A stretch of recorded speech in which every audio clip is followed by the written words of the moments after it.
Many people are talking about what Colorado's disadvantages are, but let's talk about where they have the advantage in. You are Locked On Buffs, your daily podcast on the Colorado Buffaloes. Part of the Locked On Podcast Network, your team every day.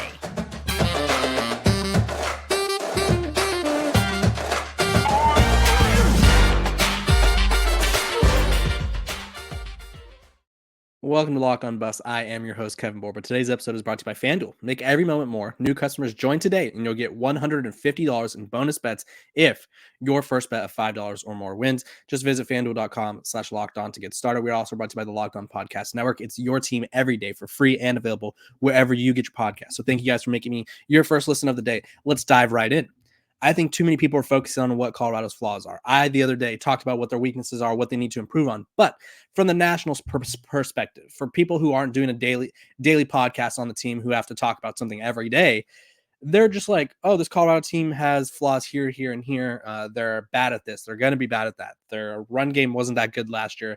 Their offense line was bad last year. And it's like, okay, true. Both of those things could be true, but they could also have strengths. And we're going to talk about the strengths, starting with Shedeur Sanders and the passing game. There are not many quarterbacks in college football that I think could go toe-to-toe with Shedeur Sanders in the sense that he's going to constantly, consistently ball out. You look at how he did last season in his first Power 5 season. He throws for 3,230 yards, completes almost 70% of his passes, 7.5 yards per pass, 27 touchdowns, just 3 picks. Now, the stat that hurts him is the 52 sacks. If he's only sacked half that, I'm sure his numbers are even better. I look at their schedule, and realistically, I don't see a quarterback that could go toe-to-toe with him consistently. I would say Jalen Daniels, maybe Cam Rising, and maybe No Fafita. The rest of them, I feel like there's questions about them. I think Shedeur Sanders could go head-to-head with every quarterback in the Big 12 and most of the quarterbacks in the country and probably outduel them. He has the arm strength, the accuracy, and the decision-making. And apparently, according to him, this offseason, or this offense, is more tailored to his skill set. He will be the ones making the choices rather than the receivers. So theoretically, if he's as smart as we all think he is, and we all know he is, he's going to do even better. He's going to pop off even more because he has the intangibles that not many quarterbacks have. Most quarterbacks, they either have arm strength, accuracy, and they lack some sort of the wherewithal, or they have the arm strength but not the accuracy, or they have the accuracy but they don't have the biggest arm. It's rare that a quarterback is the complete package like Shedeur Sanders is. So I think he's one of their biggest strengths. I also need to mention, I was just so excited to talk about it. They have an elite wide receiver group. They have Travis Hunter, who knows what his role is on offense, but we do know that he can be one of the best wide receivers in the country. They have Jimmy Horn Jr., who has already formed a dynamic relationship with Shedeur. If he could just cut down the drops a little bit, he'll be fine. They have Will Shepherd from Vanderbilt, the transfer, who I talked about on Wednesday. And then they also have LeJohntay Wester. Those couple guys are new additions. He's fast. You got speed everywhere. You got size with Will Shepherd. You also bring in a talented recruit like Draylon Miller. You have Tavares Dawson, who was in the rotation last season a little bit, super fast. You have Omarion Miller, who had a breakout game against USC. They have wide receivers all over the place. And so the passing game is going to be improved because, one, the offense line is going to be improved. So just imagine Shedeur with more time and a better offense that he feels best suits his skill set. Whether people want to disagree or agree with him on what offense is better for him, only he knows what offense he thinks is better for him. So I think a lot of people are getting on him for saying that Sean Lewis's offense didn't work out for him. But at the end of the day, it's really up to him if he likes the offense or not. Just because he put up numbers doesn't mean he likes the offense. I think a lot of people are getting stuck in the fact that, like, they did work, which I do think Sean Lewis took a lot of blame that he didn't necessarily deserve. But I also think that if Shedeur didn't like the offense, he didn't like the offense. And so if he thinks this offense is better suited to his skill. The second thing that I think is a strength for Colorado, we're going to go to the defensive side of the ball now. I think you have to look at their secondary. Last season, I expected it to be a strength, and it really wasn't. I was expecting more out of that second corner spot. I was expecting more out of Cormani McLean or Mario Cooper, whoever it was. And we just didn't get that. It was mostly Travis Hunter kind of being the guy, and then everybody else was just following suit and really doing their best to kind of not make huge mistakes, and they were often unsuccessful. So, what does Coach Prime do? Well, for one, I think he puts out a public challenge to Cormani McLean and Omarion Cooper, for that matter, and is like, you know what? I'm going to go out there and bring in more corners. So he brings in Preston Hodge. He brings in DJ McKinney from Oklahoma State. At safety, you move Carter Startmeyer from corner to safety. You also have Shedeur Sanders returning. You have Miles Slusher returning. You have all these guys returning. And it's like, I think the secondary is going to be one of the strengths of this team. I really do. I think they have a lot of potential. I think there's going to be guys that probably played a little bit last year that are going to benefit from that experience. And obviously with a new defensive coordinator and Robert Livingston, who specialized in the secondary, the safety specifically, I think we're going to see improved secondary play. So I think the secondary is going to be one of the strengths of the team. And realistically, I'm not going to say that the Big 12 has bad quarterbacks, but when you look at the level of quarterbacks the Pac-12 had this past season compared to the Big 12 this upcoming season, it's night and day. The Pac-12 had Caleb Williams, Bo Nix, and Michael Penix. That's 3 possible first-round picks right there. They have Cam Rising, one of the most experienced quarterbacks in the country. Obviously, he didn't play. He's in the Big 12. He's probably the second best quarterback in the Big 12, him or Noah Fafita. And I would say last year, Noah Fafita was probably 6th or 7th in the conference, not because he was bad or anything. It's just that's how deep it was. They had Cam Ward. They had so many good quarterbacks last season. And so I don't think the secondary is going to be, I don't say they're not going to be challenged much, but I do think that there's not going to be not as much elite quarterback play, which means they should be able to kind of adjust and be difference makers this time around. And then lastly, Colorado has a clutch gene. So you're probably wondering, how do they have a clutch gene if they went 4-8? Well, there are a couple people in particular. They're Colorado. My darn mic keeps doing me dirty. I was saying they have 2 players that really stand out the most. They have Shedeur Sanders and Travis Hunter. Shedeur led Colorado on, 3, I guess, game-winning drives last season, and 3 of their 4 wins. It was TCU. He led them to a decisive score. Obviously, the defense had to get a stop for the win, but he still had to lead them down to the score. Arizona State charged down the field, sets up a game-winning field goal. Great. And then Colorado State leads them down the field, gets them to overtime, and then has a clutch performance in overtime. This Colorado team has one of the most clutch quarterbacks in the country. If Shedeur Sanders has the ball with under a couple minutes left and the game's within reach, there's a good chance he's going to lead you down the field and score. It reminds me of Bryce Young at Alabama. I'm not saying he's better than Bryce Young. I'm not saying he will be Bryce Young, but it reminds me where if Bryce Young had the ball with so much time left, with a certain amount of time left, it was like, oh no, that defense messed up. That other team messed up. They gave him way too much time. And then Travis. I think Travis is clutch on both offense and defense. I think we've seen him make these diving interceptions, these great plays on defense, huge plays. And I think we're going to expect more from him. I think he needs to take another step forward. Obviously, he was great last season, first team All-American, Paul Hornung Award for the most versatile player in the country. And I still think there's more from him that we could get. I think the team being better around him will help him succeed even more because he's not going to be tested as much. He's not going to have to be relied on as much. I think that's at least my thought. When it comes to these two, I think they're just clutch. They have a clutch gene that not many players have. There's not many corners in the country where it's like you do not want to throw him the ball or throw the ball his direction when the game's on the line because he will make you pay. And I think Travis Hunter is one of the few corners. There's not many wide receivers where it's like you could just throw the ball up and it's an 80-20 ball. He's going to come down with it.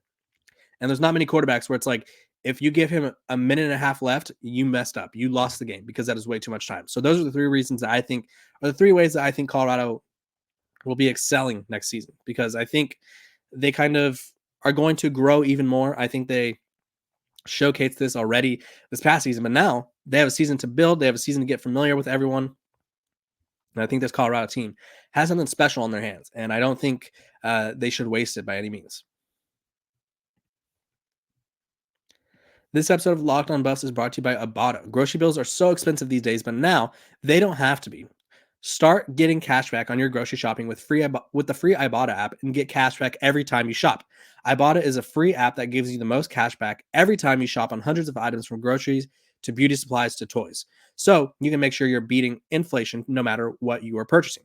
The average Ibotta user earns $256 per year. That could cover the entirety of a shopping trip. So you could buy that flight you've been eyeing, that game you've been dying to go to, or the fancy dinner you've been craving. Other apps give you points that don't amount to much. With Ibotta, you just add the offers in your app, upload your receipt, and you get real cash that you can cash out to your bank account, PayPal, or gift cards. Join the over 50 million users, and earn cash back every time you shop from over 2,700 brands, retailers including Lowe's, Macy's, Sephora, Best Buy, and more. Right now, Ibotta is offering our listeners $5 just for trying Ibotta to use code LOCKEDONCollege for when you register. Just go to the App Store or Google Play or the Google Play Store and download the free Ibotta app to start earning cash back and use code LOCKEDONCollege. That's IBOTTA in the Google Play or App Store and use code LOCKEDONCollege.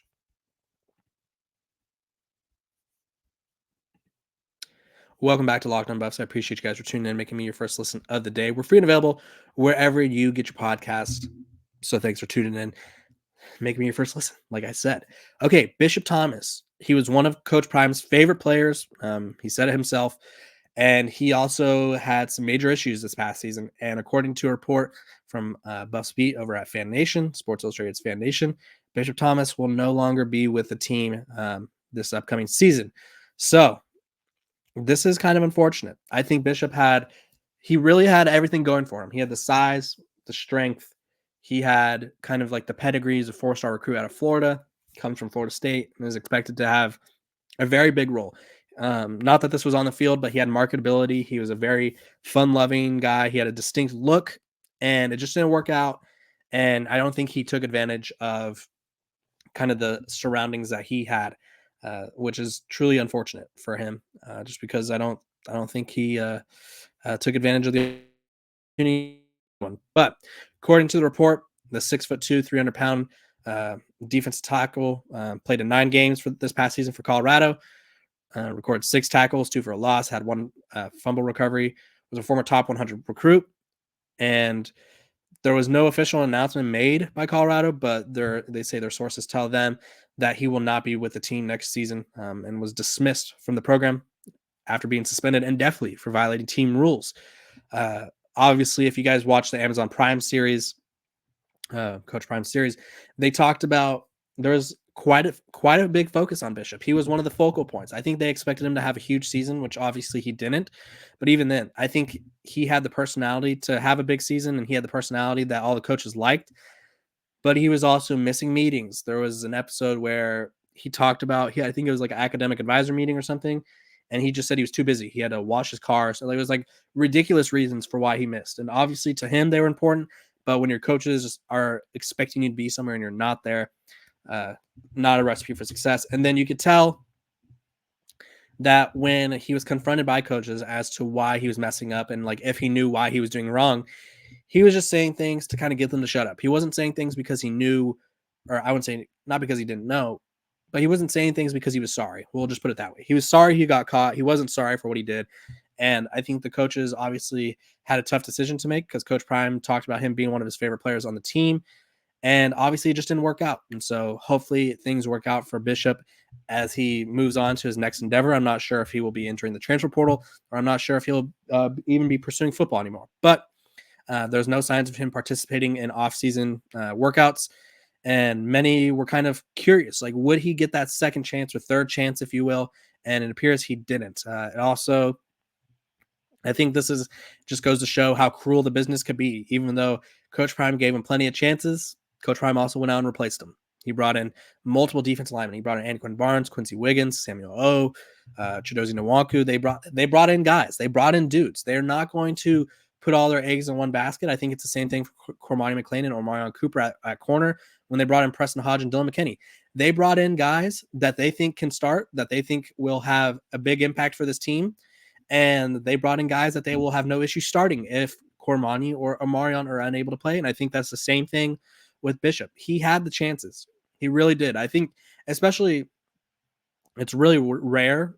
It's rare for a coach to have his own kind of TV show, but it's rare for the coach to go on that same TV show and be like, yeah, that guy's one of my favorites. I love that kid. And I just don't think he handled the opportunity well. I don't know what's next for him, but I will say he did fumble a major opportunity with Coach Prime and Colorado, not because of pro potential, but just because I think of the potential he would have had to grow as an individual. And obviously he just wasn't there maturity wise, which it happens. These are college kids at the end of the day.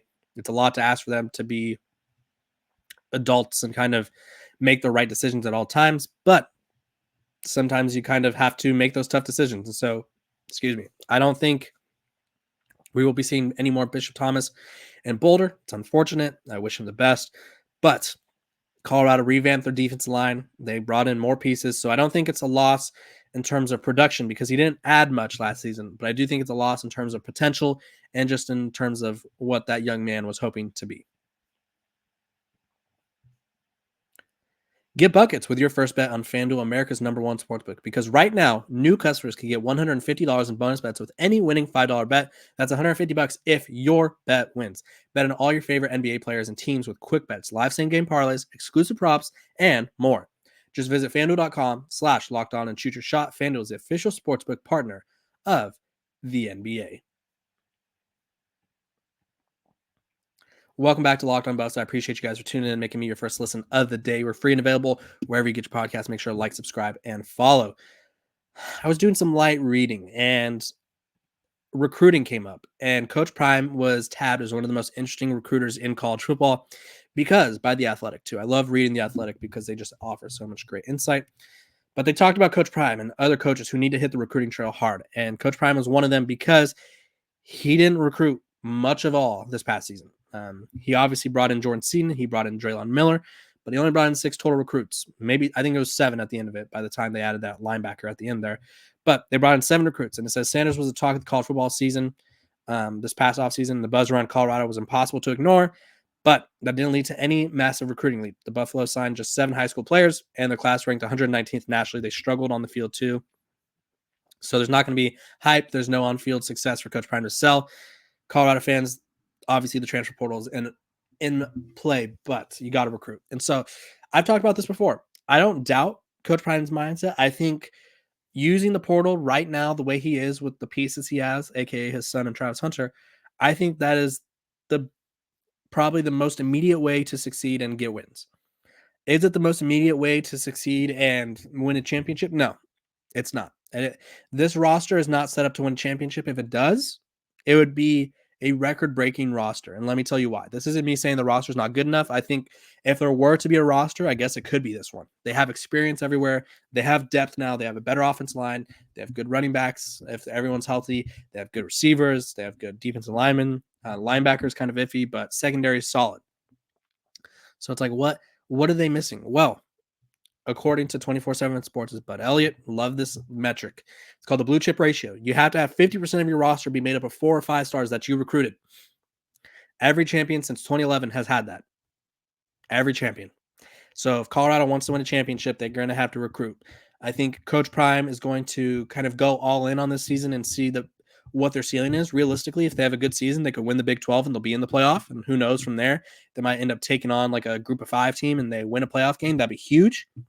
But to sustain success, that was a tough one, a little tongue twister there. You have to recruit at a high level and you have to develop at a high level. If Colorado chooses not to recruit, it's going to be really hard to go into the portal every year, replace a bunch of guys, even though they're bringing in some of these guys have multiple years of experience. It's still difficult to go into the portal every year, bring in guys that are going to hit right away because they're bringing in guys that they want to start.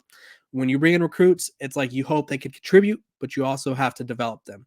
If they show they can't develop, it's going to be a tough battle. And I think if this season isn't what Coach Prime wants, which I feel like a realistic expectation of this team is 7-8 wins. If this isn't the season where they win 7-8 games, it's like, is the portal method working? I think they need to find a better balance of portaling and recruiting.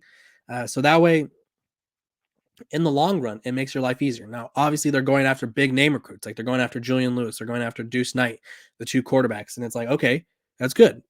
Now go after some offensive linemen in the recruiting ranks. Go get some 4 stars. Go get some highly ranked 3 stars. Go get some corners or linebackers, whatever it may be. Go get.